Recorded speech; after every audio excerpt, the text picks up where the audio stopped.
Hi friends, ఈరోజు పుల్కా ఎలా తయారు చేసుకోవాలి చూద్దాము. దీనికి ముందుగా ఒక బౌల్ తీసుకోండి. బౌల్లో ఒక 1 కప్ వరకు గోధుమ పిండి యాడ్ చేసుకోండి. దీనికి సరిపడినంత సాల్ట్ యాడ్ చేసుకోండి మీ ఫ్లేవర్కి తగ్గట్టు. నెక్స్ట్ ఇందులోకి మనము కొంచెం పాలు యాడ్ చేసుకుందాము. పాలు యాడ్ చేసుకోవడం వల్ల పుల్కాలు సాఫ్ట్గా వస్తాయి. ఇందులోకి మరిగే నీళ్ళు కొన్ని యాడ్ చేసుకున్నాను. వేడి నీళ్ళని కాసి పెట్టుకున్నాను కదా దాన్ని. నెక్స్ట్ ఒకసారి దీన్ని బాగా మిక్స్ చేసుకోవాలి. నేను స్పూన్తో మిక్స్ చేసుకుని ఇది కొంచెం చల్లారిన తర్వాత నేను పిండిని అయితే బాగా ఒత్తుకున్నాను.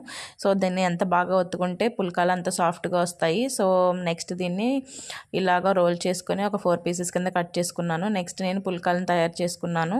సో రౌండ్గా రావడానికి నేనైతే ప్లేట్ వాడాను. ఇప్పుడు బాగా హీట్ అయిన పెనం మీద మనం పుల్కాలను 2 సైడ్స్ ఫ్లిప్ చేసుకుని బబుల్స్ వచ్చేంత వరకు ఫ్రై చేసుకోవాలి. నెక్స్ట్ ఇలాగా పొంగిన తర్వాత మనం దీన్ని తీసుకుని వెళ్ళి ఫ్లేమ్ హైలో ఉన్న దాని మీద పెట్టి 2 సైడ్స్ ఫ్లిప్ చేసుకొని పుల్కాని తయారు చేసుకుంటామే. అంతే, ఎంతో ఈజీగా పుల్కా రెడీ.